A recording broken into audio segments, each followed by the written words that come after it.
And you're live. Very good. Good morning and welcome to this October 18th meeting of the Sports Wagering Application Review Commission. Greetings to my fellow commissioners. Hope you had a pleasant summer. We have a relatively brief agenda today. The agenda was submitted in advance of the meeting.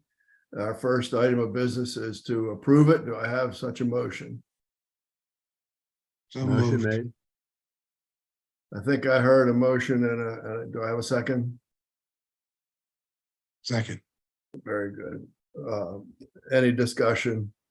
Hearing none, all in favor signify by saying aye. Aye. Aye. Any opposed?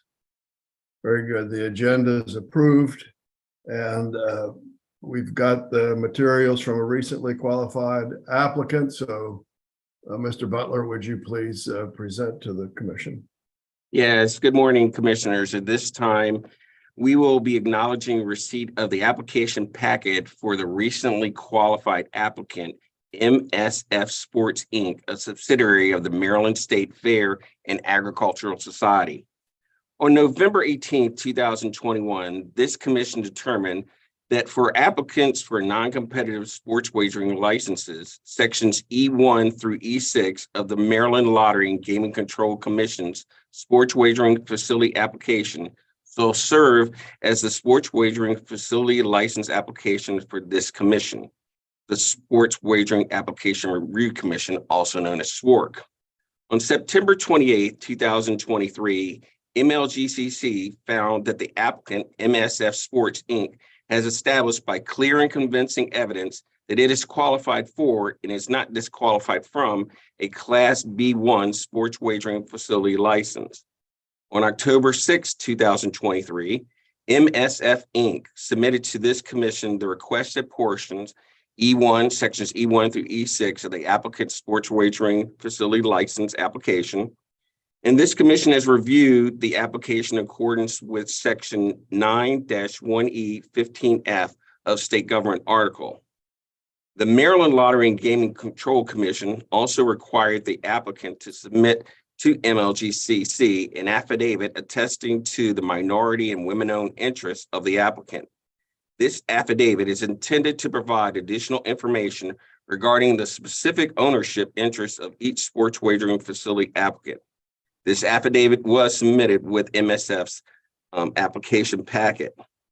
This commission also prepared a supplemental affidavit to MLGCC sports wagering facility application in order to determine both the number of owners of the applicant by gender, as well as the cumulative percentage of ownership.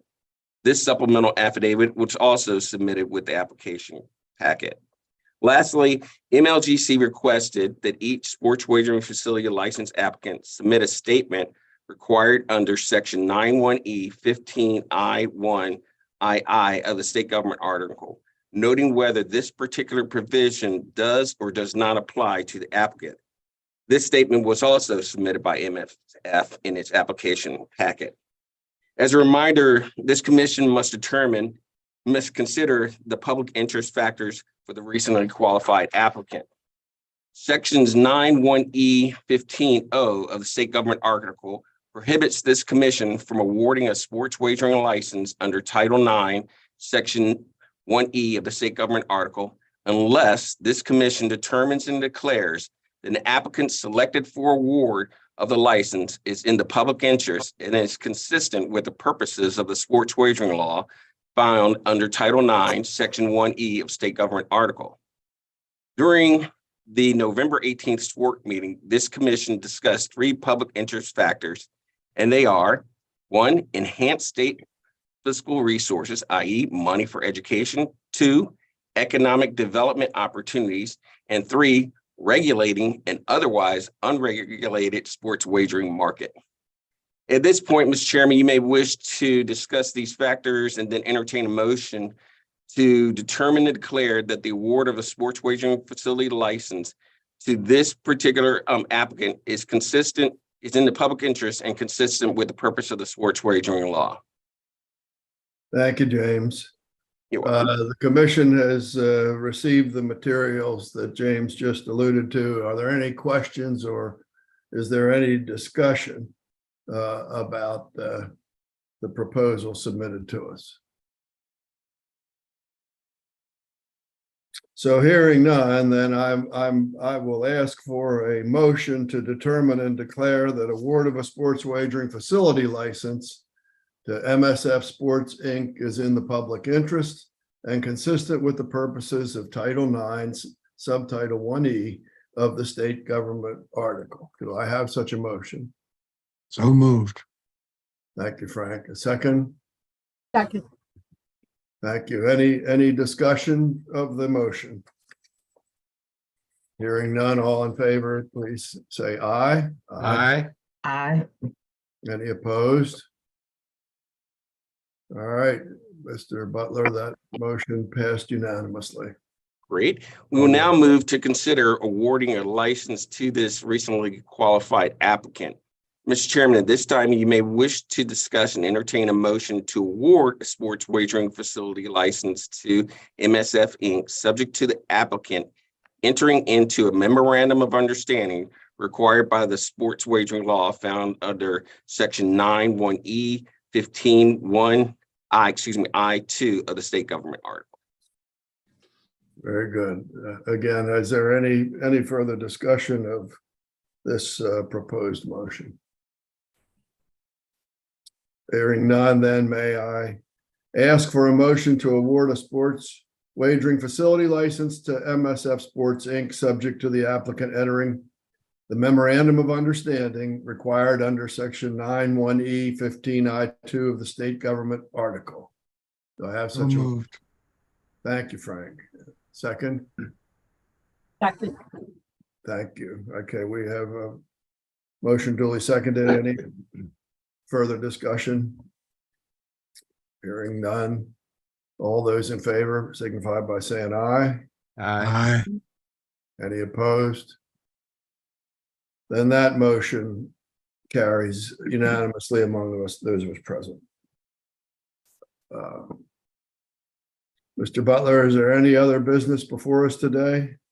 Mr. Chairman, the only thing we have to do now is consider our next meeting date, whether that's going to be November, December, and January.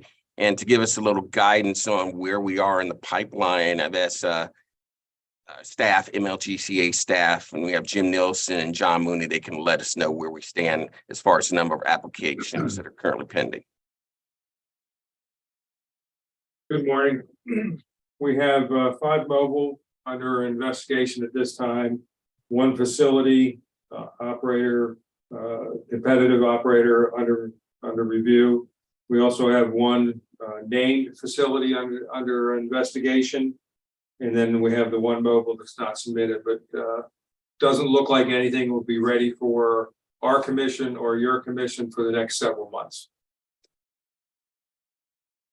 So what did you say, John? Probably the January 2024 timeframe will be our next meeting with this work? Yes, I believe that would be a safe bet. Okay. And commissioners, I will let you know if anything changes between now and then that will require us to meet in either November or December. Are there any questions? I have a question. Sure. We closed the window for applicants some time ago. Has anyone here on this call had any indication from any parties that they want to have the window reopened or they're interested? What's the temperature in the marketplace? Nobody's contacted me for what it's worth. So, I mean, it would be on the lottery side, I guess. That Right. We've only had a couple random inquiries, whether it's going to open and when, but nothing major. Only a couple people have inquired about that.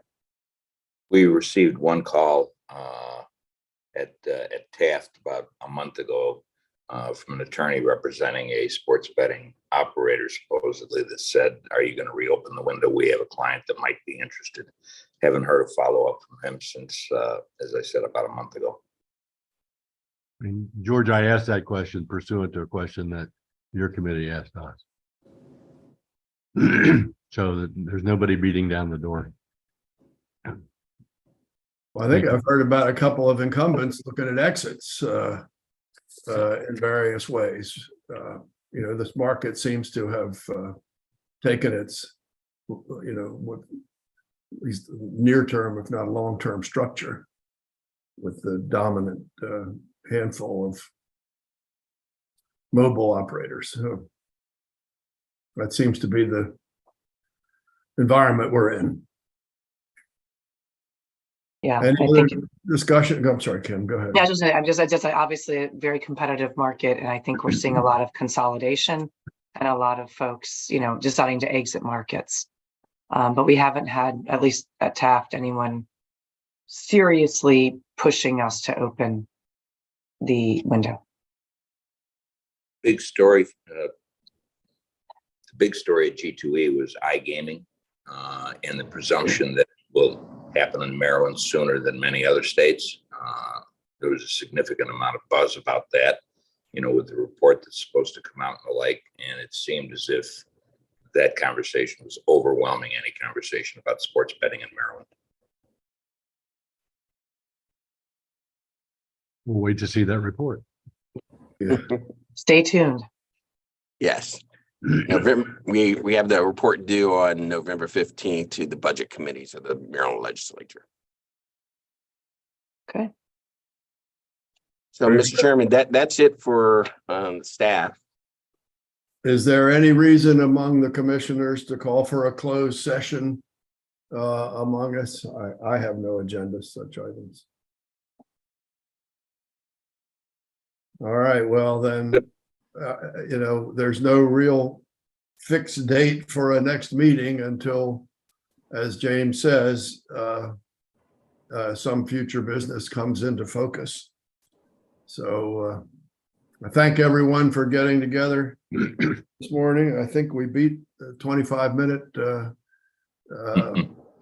threshold, and Oh, yeah, you beat it well in advance. so I applaud all of those who prepared for us to be this efficient. Thank you again. So, Mr. Chairman, I guess this would be an appropriate time to say happy holidays to everyone. Yeah, I guess. That It's early. a little early, but I guess. Hey. Indeed. I think you just guaranteed that there'd be another meeting, Randy. Sorry. That's probably Thanks, Randy. You just jinxed us. very good. All right, all. Thanks again. Take care. Bye, all. Here. Have a good one.